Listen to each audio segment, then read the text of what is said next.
할렐루야. 지난 시간에는 그 회심당함 그리고 회개라는 제목으로 말씀드렸습니다. 회심과 회개가 보통 같은 그 의미로 쓰이지만 엄격하게 구별할 수 있다고 말씀드렸습니다. 회심은 하나님께서 일방적으로 하나님의 주권으로 오셔서 우리를 만나 주신 것, 그래서 우리 입장에서 보면 회심당함이라는 표현을 썼고, 회개는 회심당한 성도들이 하나님을 떠났을 때 다시 하나님께로 돌아오는 것, 이것이 회개다라고 말씀드렸습니다. 그래서 회심은 1년에 한 번이지만 회개는 매일, 매 순간, 매 시간마다 이루어져야 된다라고 말씀을 드렸습니다. 그래서 우리의 모든 삶 속에서 매일같이 회개하고 또 회개하고 하나님 말씀으로 자신을 정결하게 해서 하나님 앞에 거룩한 백성이 되자라는 말씀을 드렸습니다. 오늘은 하나님의 집과 우상 숭배라는 제목을 말씀드립니다. 하나님의 집과 우상 숭배가 어울리지 않는 단어이고 어울려서는 안 될 단어이고, 이 두 단어 하나님의 집과 우상 숭배라는 이 단어가 한 문장 안에 있어서는 안 됩니다. 그런데 오늘 저는 하나님 집과 우상 숭배라는 제목으로 말씀을 드렸는데 어떤 의미인가를 설교를 들으면 이해가 될 줄로 압니다. 오늘 본문 아모스서 5장 4절부터 5절을 다시 한번 제가 읽어보면 이렇습니다. 4절을 보면 여호와께서, 누가요? 여호와께서 이스라엘 족속에 이와 같이 말씀하시기를 너희는 나를 찾으라. 내가 누구예요? 그렇죠. 여호와 하나님을 찾으라. 그리하면 살리라. 베델을 찾지 말며 길갈로 들어가지 말며 브엘세바라도 나가지 말라. 길갈은 반드시 사로잡히겠고 베델은 비참하게 될 것임이라 라고 말합니다. 그러니까 아모스 5장 5절을 보면 베델, 길갈, 브엘세바라는 지명이 나옵니다. 그러면서 베델을 찾지 말며 길갈로 들어가지 말며 브엘세바로 나가지 말라라고 말합니다. 길갈이 어디 있습니까? 아니 그 베델이 어디 있습니까? 예루살렘을 중심으로 밑에 위에 길갈은 그 오른쪽 옆에 저는 여리고성 옆에, 그러니까 좀 이따 나오겠지만 이스라엘 백성들이 요단강을 건너서 맨 먼저 모이는 것이 길갈이었었어요. 그러니까 요단강 위에. 그 다음에 브엘세바는 어디 있었어요?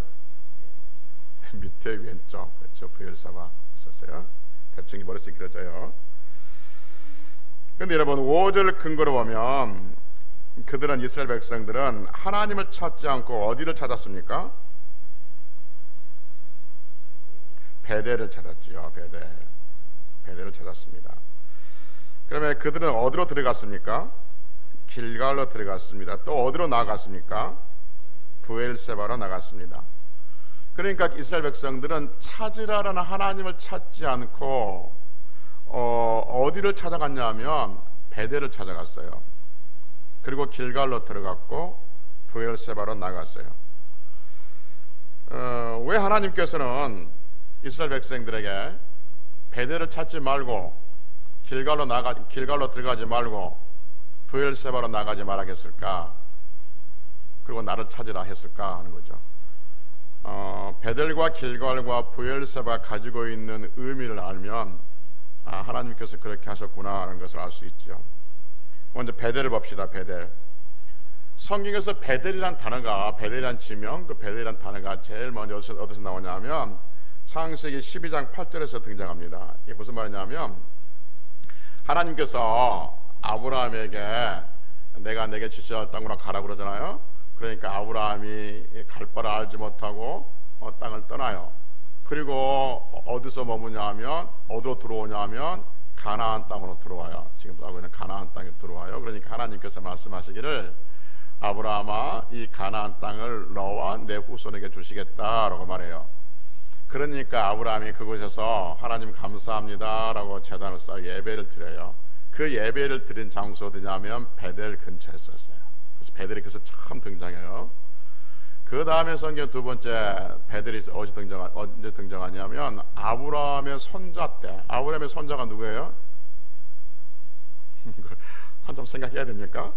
아브라함의 손자는 야곱이죠.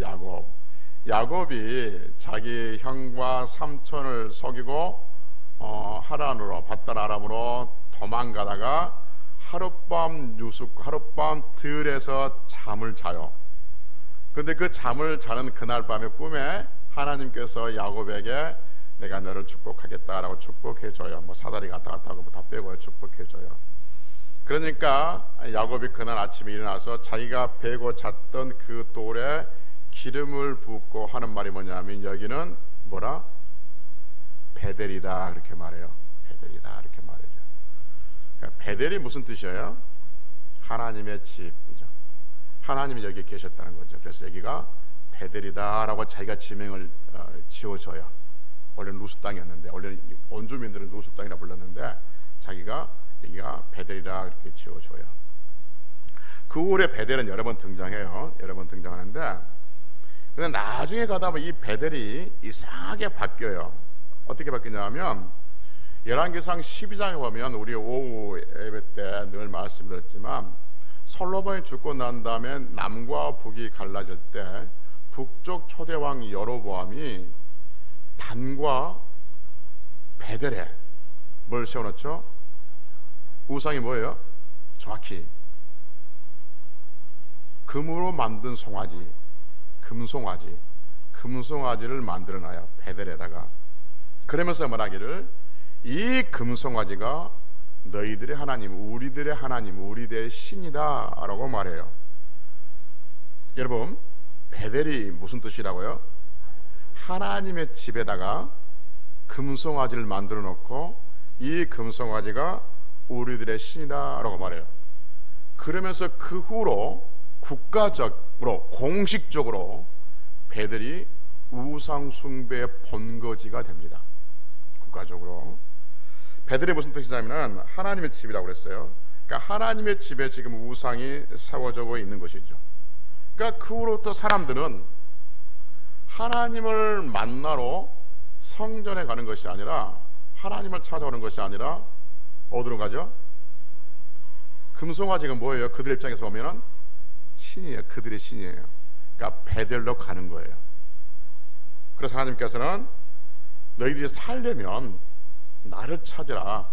베델을 찾아가지 말라. 금송아지를 찾아가지 말라라고 말합니다. 그래서 베델을 찾지 말라라고 말하지 말은 거죠. 금송아지 우상 숭배하는 곳이 있기 때문이다 그 말인 거죠. 길갈로 나가지 말라는 거예요. 길갈이 어떤 의미가 있냐면 조금 전에 이야기했던 것처럼 이스라엘 백성들이 40년 동안 광야 생활을 마치고 훈련을 마치고 요단강을 건너서 맨 먼저 도착해서 집결했던 장소가 어디냐면 거기가 길갈이었었어요. 길갈. 거기서 그들은 할례를 받고 요단강을 건널 때 요단강 안에 있는 12개 돌을 가지고 꺼내서 길갈에 세워놓고 길갈 안에 있는 12개의 돌을 요단강에 물속에 잠겨놓고. 그러니까 길갈은 이스라엘 백성들의 입장에서 보면 하나님께서 은혜를 베푸신 것이에요. 그러니까 그들 볼 때는 그 땅이 성스러운 땅이에요. 그러니까 그 사람들은 어디로 가냐 하면 길갈에 모여서 하나님 우리에게 복 주시옵소서라고 그들 나름대로 우상 숭배하는 곳이 길갈이 되어지는 거예요. 그래서 길갈로 가지 말라, 들어가지 말라라고 말하죠. 그래서 베델을 찾지 말고 길갈로 나가지 말라는 거예요. 부엘세발은 하갈이 하나님을 만나는 곳입니다. 하갈이 누군지 아시죠? 하갈. 사라의 몸속이었는데 아브라함을 통해서 이스마엘을 낳았던 여인 하갈. 하갈이 하나님을 만났던 장소가 부엘세바예요. 그리고 부엘세바는 아브라함과 이삭과 야곱 족장들이 살고 있는 땅이에요. 그러니까 이스라엘 백성들 입장에서 보면 그 땅이 아주 나쁜 땅이에요. 아주 그들 땅에 하나님께서 은혜를 베푸신 거룩하고 성스러운 땅이에요. 거룩하고 성스럽고 하나님의 은혜를 베푸신 땅이에요. 근데 그 은혜를 베푸신 그 땅, 성스러운 그 땅, 거룩한 그 땅을 그들은 우상 숭배주로 만들어버린 거예요. 그래서 하나님께서 말씀하시기를 너희들이 살려면 나를 찾으라는 거죠. 베델을 찾지 말고 길갈로 들어가지 말고 부엘세바로 나가지 말라. 그렇게 지금 말씀하고 있는 것이죠. 그러니까 무슨 말이냐면 사람들은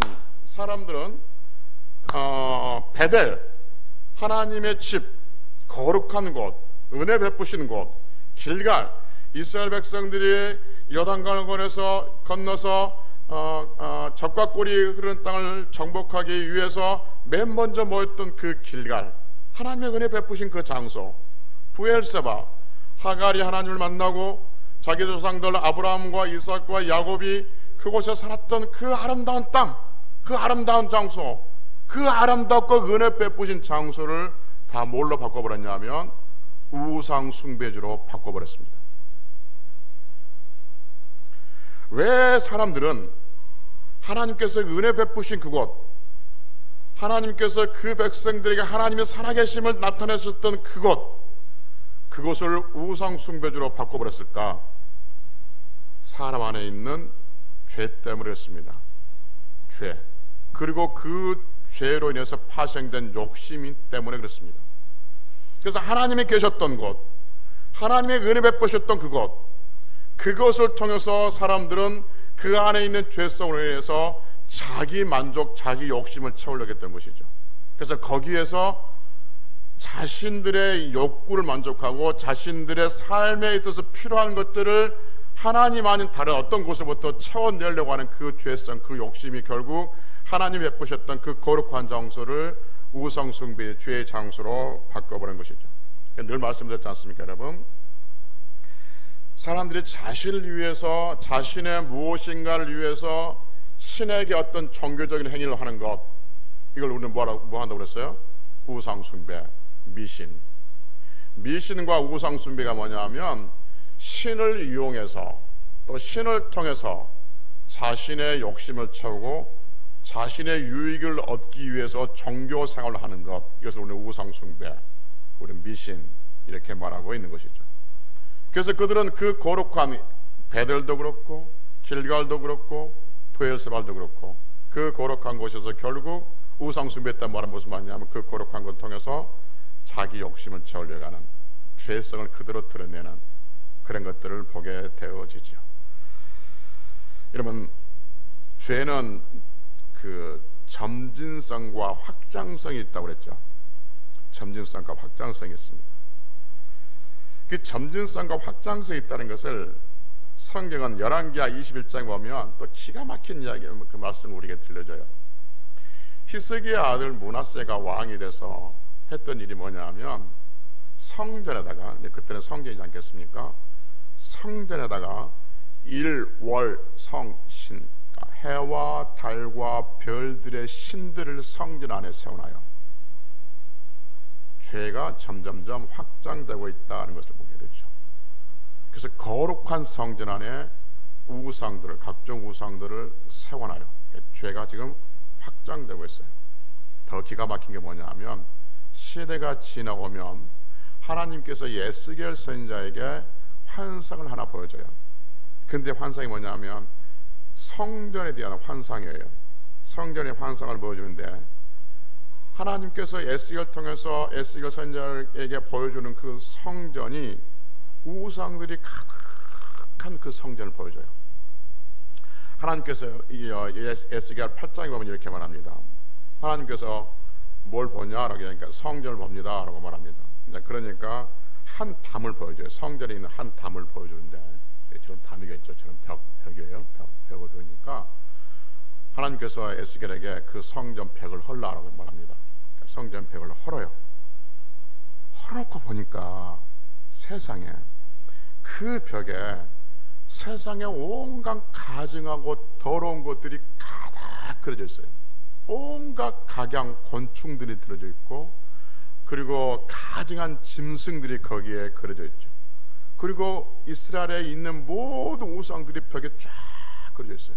더 놀라운 거 뭐냐면 70명의 장로들이 그 벽에 그려지는 우상들, 곤충들, 짐승들, 여러 가지 일월성신 우상들 향해서 경배를 하고 있어요. 그리고 그들이 또 태양을, 그러니까 성전을 등지고 태양을 바라보고 있어요. 태양을 경배하고 있어요. 여러분, 성전과 성막의 문은 항상 어디 쪽에 있습니까? 성전과 성막의 문은 몇 개예요? 성전과 성막의 문은 하나밖에 없어요. 하나. 그런데 그 문이 어느 쪽에 있어요? 동쪽이요, 동쪽. 그러니까 동쪽에 들어가기 위해서는 반드시 태양을 등지고 성전을 바라보게 되어 있어요. 그런데 이들은 정반대에 있어요. 성전을 등지고 태양을 바라보고 태양에게 지금 경배하고 있어요. 이게 하나님께서 에스겔 선지자에게 보내진 성전의 모습인 거예요. 그래서 사람들의 눈에 볼 때 뭐냐면 성전에서 하나님 앞에 거룩하게 제사 드리고 있어. 거룩하게 예배 드리고 있어. 그런데 하나님께서 에스겔 선지자 볼 때 어떠냐면 각양 우상 숭배를 하고 있어요. 그리고 여인들은 또 뭐냐면 단무스라는 우상 숭배가 있는데 단무스를 위해서 울고 있어. 단무스들이 자신의 신이야. 그런 모습을 하나님께서 에스겔 선지자에게 보여주고 있는 거죠. 그러니까 성전이 완전히 우상 숭배의 장소로 바뀌어져 버렸다는 거죠. 제가 지금 묻고 싶고 제가 지금 생각하고 싶은 것은, 그러면 성전이 그 거룩한 장소, 베들이든지 길갈이든지 부엘세바든지 아니면 성전이든지 그 거룩한 곳을, 그 성스러운 곳, 하나님의 은혜가 머물렀던 곳, 하나님의 임재가 있었던 곳, 하나님의 역사가 있었던 그곳을 사람들은 우상 숭배지로 바꿔 버렸는데, 그게 구약 시대 때 이야기인데, 그러면 신약 시대 때 지금의 사람들 어떨까? 지금의 사람들은 구약의 백성보다 훨씬 거룩해서 절대 하나님께서 임재하셨던 곳, 하나님께서 성스럽게 하셨던 곳, 하나님께서 은혜 베푸셨던 그곳을 계속해서 은혜 베푸신 장소로 거룩한 곳으로 유지하고 있을까 하는 것이죠. 여러분, 지금 이 시대에 거룩한 곳이 있어요, 없어요? 말이 좀 질문 좀 애매하긴 하지만, 우리가 거룩하다 할 때, 세상에 거룩하다 할 때 세상에 거룩한 것은 없어요. 그런데 오직 누구만이 거룩한 거죠? 하나님만 거룩한 거죠. 성삼위 하나님만 거룩하세요. 그래서 하나님께만 거룩한데, 하나님만 거룩하는데, 그 하나님이 임재하는 장소, 하나님이 함께하는 장소는 다 거룩한 장소가 되는 줄로 믿습니다. 그러면 이 세상에 거룩한 장소가 어디냐 하면 너무 광범위하니까 두 가지만 말씀드리겠습니다. 이 세상의 거룩한 장소 어디냐면 교회가 되는 거죠. 교회. 왜냐하면 디모데전서 3장 15절을 보면 교회를 뭐라 했냐면 하나님의 집이라고 말했습니다. 하나님의 집. 베델이 무슨 뜻이라고요? 하나님의 집. 그러면 교회가 뭡니까? 하나님의 집. 베델이 하나님의 집, 교회가 하나님의 집. 그럼 베델이 교회가 되는 것이죠. 그럼 여러분 생각해 봅시다. 죄는 점진성이 있고 확장성이 있다고 말씀했습니다. 그러면 죄가 점진적으로 확장돼서 증폭돼서 이렇게 우리에게 밀려오다가 신약시대에 딱 끊겼을까요? 아니면 여전히 그 죄는 점진적으로 확장하고 증폭해서 우리를 덮치고 있을까요? 우리를 덮치고 있습니다. 그러면 여러분, 지금 아모스 시대의 그 죄보다는 지금의 시대의 죄가 더 훨씬 크고 무거울 것입니다. 훨씬 더 크고 무겁고 중하게 우리에게 닥쳐오게 있는 것이죠. 지금 이 시대의 베델은 교회이죠. 왜냐하면 교회가 하나님의 집이라고 말씀하셨기 때문에 그렇습니다. 그리고 지금 이 시대의 성전이 교회이죠. 왜냐하면 교회는 하나님이 계시기 때문에 그렇습니다. 그렇다면 지금 우리들은, 여러분과 저 이 땅에 있는 모든 성도들은 베델인 교회, 성전인 교회를 여전히 교회답게 거룩하게 아름답게 성스럽게 유지하고 있을까 하는 것이죠. 여러분, 죄는 강력한 파괴력이 있습니다. 거룩한 것을 파괴할 수 있는 능력이 죄에 있어요. 그래서 베델을 우상숭배주로 만들어버린, 금송아지를 세우게 하는, 물론 정치적으로 여로보암이 정치적인 이유 때문에 했지만 결국은 사탄의 장난이죠. 사탄의 장난입니다. 므낫세가 성전에 각종 우상 숭배를 세우는 것도 므낫세의 개인적인 어떤 정치적인 전략이지만 그 역시 사탄의 장난이고, 사람들이 벽에다가 보이지 않지만 우상 숭배를 그려놓고 예배하는 것, 그들의 심령이 어떤 것인가를 정확히 보여주고 있는 죄의 무서움이죠. 사람의 욕심 때문에 그런 것이죠. 그렇다면 우리 안에 있는 죄는 여전히 하나님의 집인 교회, 이 교회를 하나님의 주인, 말씀이 주인 되지 못하게 하고 사람이 주인 되고 사람의 욕심을 채우는 장소, 사람의 출세를 위해서 무엇인가를 강구하고 종교적인 행위를 하는 장소로 죄는 얼마든지 바꿀 수 있는 강력한 힘이 있다는 것을 우리는 놓쳐서는 안 된다는 것이죠. 얼마든지 교회를 우상 숭배주로 바꿀 수 있다는 것을 놓쳐서는 안 돼요. 여러분, 이스라엘 백성들에게 성막을 주시고 성전을 주실 때 그들이 이 거룩한 것을 우상 숭배주로 바꿔야겠다라고 생각한 사람 한 사람도 없습니다. 그러나 시간이 지나오면서 죄들이 그들 속에 침략해서 그 거룩한 장소를 우상 숭배로 바꾸었다 하는 것이죠. 그래서 옛날에는 그랬을지 모르지만 지금은 안 그렇죠. 지금은 사람들이 얼마나 똑똑한데요. 지금은 얼마나 성경 말씀이 다 이렇게 가르치고 잘 배우고 있는데요.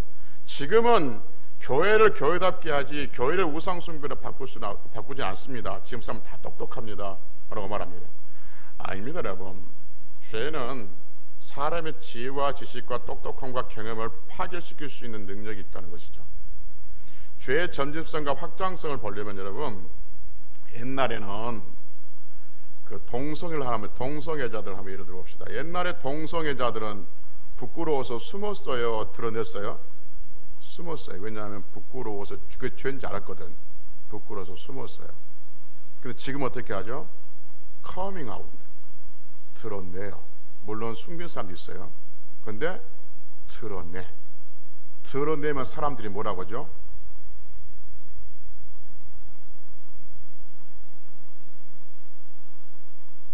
그럴 수도 있다. 박수 쳐줘요. 용기 있다. 그리고 누구는 옛날에는 커밍아웃 해가지고 못 나왔지 않습니까? TV에. 그 지금 어떻게 하죠? 아주 당당하게 나와요. 그리고 박수를 쳐줘요. 야, 용기 있다. 더 놀라운 것을 여러분, 뉴스 보셨죠? 어제 서울에서 퀴어 축제가 있었습니다. 동성연애자들 축제. 놀라운 것은 여러분, 갈수록 사람들이 무지무지하게 늘어난다는 사실이에요. 죄의 확장성이에요. 교회가 전부 나서서 막고 데모하고 반대 데모해도 안 먹혀 들어가요. 이게 죄의 확장성이라니까요. 사람이 똑똑하면 죄가 없어지지 않는다니까요. 많이 배운다고 죄가 없어지지 않는다니까요. 죄는 그것을 이용해서 더 자기의 세력을 확장시켜 나가요. 교회, 여러분, 사탄은 살아있어요? 사탄이 죽었어요? 살아있어요. 사탄의 제일 타켓이 누구냐면 교회죠. 교회. 가만둘 리가 없죠.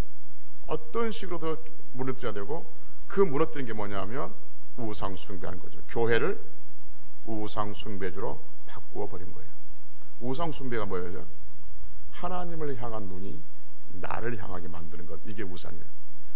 성전을 향하게 하는 그 몸을 태양을 향하게 하는 것, 이게 우상 숭배예요. 하나님을 향하고 경배해야 할 우리가 하나님과 관심 없이 내 출세, 내 욕심, 내 만족을 위해서 무엇인가를 하면 그 모든 것들은 우상 숭배, 하나님의 이름으로 하는 우상 숭배예요. 이게 죄의 확성성이고, 이게 지금 현대인들의 교회들이 심각하게 느껴야 될 것이고 우리가 심각하게 고민해야 할 부분이에요. 그래서 우리 교회, 현대인들의 교회 안에는 우상 숭배를 장려하는 부분은 없는지, 하나님께 향하는 그것을 사람에게로 향하게 하는 것이 없는지, 그래서 교회에서 사람이 먼저다라고 사람 중심, 사람의 행복, 사람의 평안, 사람을 위해서 하는 것들이 정말로 위험한 것이라는 것을 우리는 알아야 되는 것이죠. 하나님을 향해서 무엇인가를 우리가 자꾸 지적하면 사람은 당연히 불편해집니다. 여러분, 구약 선지자들 이야기 들어보십시오. 구약의 설교들, 사도 바울의 설교들, 베드로의 설교들, 성경의 설교들을 듣는 사람들이 다 불편해했습니다. 다 힘들어했어요. 오죽했으면 말하지 말라고 그러고 뭐 때리고 감옥에 가두고 그랬어요. 하나님 말씀 전하지 말라고. 하나님에 대한 말하면 사람들은 당연히 불편하게 돼 있어. 근데 교회에 와서 사람들을 불편하게 하는 것이 싫어. 그러니까 하나님의 말씀을 가장해서 사람들을 편안하게 하는 것, 굉장히 위험하고 조심스럽다는 거죠. 왜? 역사가 그려왔어요. 성경이 그것을 보여주고 있어. 베델을, 길가를, 부엘셰바를, 성전을, 그 하나님의 은혜 베푸셨던 것을 다 우상 숭배자로 바꿨다 하는 것이죠. 그래서 여러분, 하나님을 향할 그 눈이 나에게 맞춰지면 모든 신앙생활이 결국 자기가 중심이 돼요. 그래서 저는 자주 말씀드렸지만, 은혜를 받았느니 안 받았느니, 기분이 좋든지 안 좋든지, 기도 응답이 됐든지 안 됐든지 다 뭐예요? 누구 중심이에요? 나 중심이야. 나 중심. 그래서 기분 나쁘면 떠나고, 은혜가 안 되면 비난을 하고, 나 중심입니다.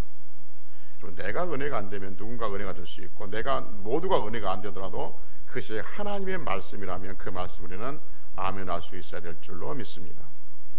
이것이 현대인들의 교회를 가지고 있는 교회관을, 교회를 섬기는 우리들이 참 조심스럽게 보아야 할 부분이에요. 우리는 혹시 교회를 우상 숭배주로 바꾸고 있지 않은가? 우상 숭배가 뭐라고, 다시 정리합시다. 우상 숭배가 뭐라고 했어요? 하나님을 향한 내 마음이 나에게 향해 있는 것. 그러니까 말씀이 나 유익을 위해서만 필요하고 발췌된다면 그게 우상 숭배, 미신이라는 것을 우리는 놓치지 말아야 돼요. 그 세상의 거룩한 곳, 교회가 우상 숭배지가 될 수 있다는 것을 우리는 늘 염두에 둬야 되고, 두 번째 또 하나 거룩한 곳이 있는데, 두 번째 거룩한 것이 어디일까요? 성도들,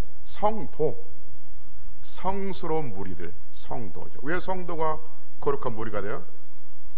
거룩은 누구와 관계 있다고 그랬어요? 하나님 관계되어 있어요. 왜 성도가 거룩하게 돼요? 하나님이 내 안에 계시기 때문에 내가 거룩해요. 사람들이 볼 때 네가 무슨 거룩해 그러지만 하나님께서 그렇게 하신다 그 말이야. 하나님이 너를 볼 때는 거룩해, 성도라. 그래서 고린도전서 3장 16절 보면 성령이 내 안에 계시니 너희가 성전인 것을 알지 못하냐. 성전, 거룩한 장소. 그렇다면 여러분, 우리가 성리도 우리가 얼마든지 우리 안에서 우상 숭배가 일어날 수 있다는 것을 놓치지 말아야 돼요. 무엇 때문에? 죄 때문에. 죄는 우리를 스스로가 우상 숭배자로 만들어가는 그런 강력한 힘이 있다는 사실들을 우리는 기억해야 한다 하는 것이죠.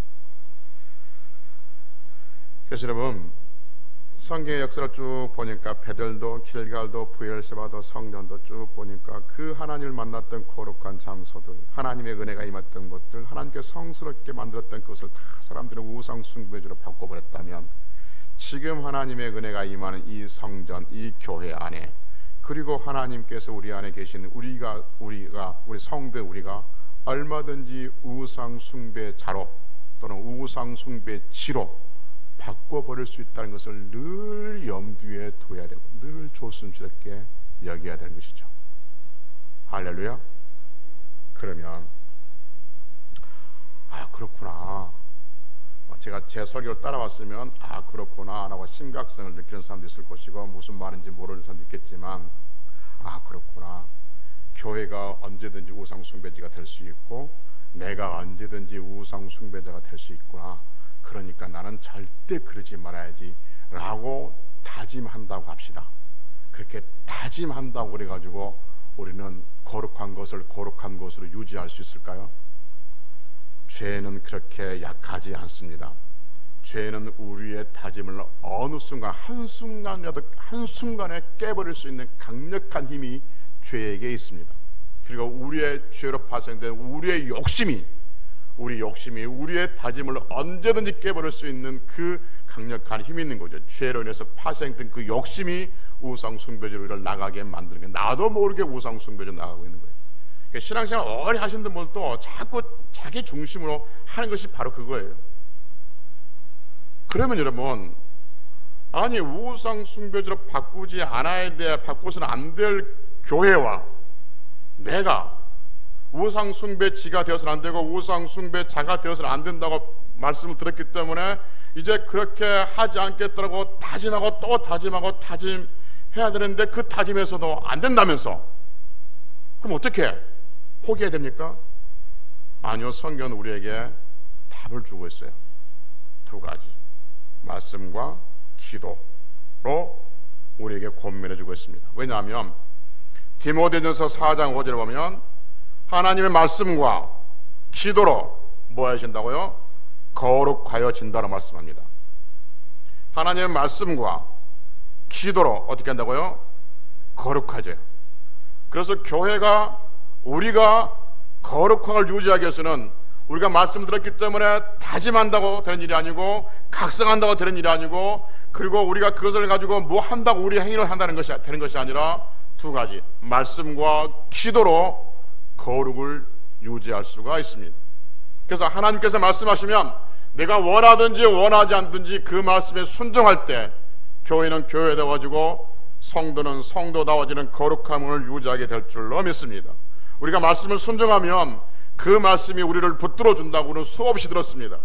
우리가 말씀을 순종하면 그 말씀이 우리를 붙들어 주셔서 우리를 거룩으로 유지하게 되고, 그러면 거룩한 장소 교회가 거룩하게 해서 하나님의 영광이 드러날 것이고, 우리는 성도로서 하나님의 자녀로서 성화되어지는 하나님이 기쁨 되는 그러한 성들이 될 줄로 믿습니다. 두 번째는 뭐 하라고요? 기도야, 기도. 하나님이 거룩한 것을 거룩한 것으로, 그리고 거룩한 성도를 거룩한 내가 거룩한 자로 살아가게 하옵소서. 시편 기자의 기도처럼 하나님, 내가 고의로 죄를 짓지 말게 하시고 그 죄가 나를 주장하지 못하게 하옵소서라고 매일같이 회개하고 매일같이 말씀대로 살았는지 안 살았는지, 내 욕심대로 살고 있는지, 내 기준으로 살고 있는지, 내 생각대로 살고 있는지, 아니면 하나님의 말씀을 듣고 배운 대로 살고 있는지, 그렇게 살려고 번붕치고 있는지, 그렇게 살려고 예를 쓰고 있는지 점검하면서 그렇게 살지 못한 것은 늘 회개하고 기도하고 나올 때 우리는 교회를 거룩하게 하고 우리 스스로를 거룩함으로 말미암아서 하나님의 영광을 드러내는 복 있는 성들이 될 줄로 믿습니다. 사랑하는 성도 여러분, 이 말씀을 정리하면 이런 말씀입니다. 사람 안에 있는 죄성은 하나님을 보지 못하게 하고 자기 자신을 끊임없이 보게 합니다. 그것들을 증거들을 베델과 길갈과 브엘세바와 성전의 그 과정을 통해서 죄성이 거룩한 것을 거룩하지 못한 것으로 여러분에게 말씀드렸습니다. 그렇게 말씀드린 것은 지금 이 시대의 거룩한 것, 교회와 성전도 여전히 그럴 가능성이 있다는 것, 여전히 그 길로 갈 수 있는 것이 있다는 것을 우리는 배우기 위함이고, 그 대안책을 제시한 것이 뭐냐면 말씀과 기도인 거죠. 그래서 말씀 듣기를 게을리하지 마시고, 말씀 읽기를 게을리하지 마시고, 말씀을 가까이 해야 되고 기도하는 것에 대해서 게으르지 않아야 됩니다. 그래야만이 우리가 무엇을 얻기 위해서 그런 것이 아니라 거룩한 것을, 은혜 베푸신 장소를 거룩한 것으로 성스러운 것으로 만들어가지고 그것이 그 안에서 생활할 때 그것이 우리에게 진정한 하나님의 영광이 있고 은혜가 되고 복이 되기 때문에 그렇습니다. 사랑하는 성도 여러분, 우리가 있는 모든 것들 성스럽게 만들어갈 수 있는 성도들, 그래서 하나님의 기쁨이 되는 성도들이 되시기를 주의 이름으로 축복합니다. 기도하시겠습니다.